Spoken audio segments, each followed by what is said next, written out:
Hello guys. Hi! Mag-break time daw kaming dalawa. Kakain muna kami, guys. Anong ulam mo?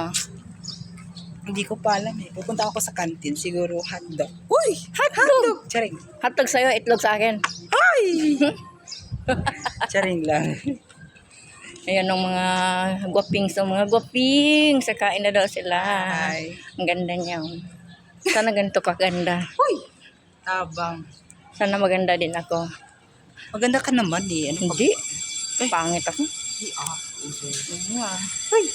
Tingnan mo. Ang ganda talaga. Ang ganda talaga niya. Ang ganda talaga. Bye! Nung bye-bye ka dyan, di pa nga tayo nakarating. Ay! Dito ka na, sumunod na lang ako doon ha. Kukunin ko mo yung baon ko. Lagay ko lang itong lupal. Saan? Diyan ka na pwesto? Okay. Hello my dear. Ito ang best friend ko. Yan, pinakamaganda sa amin.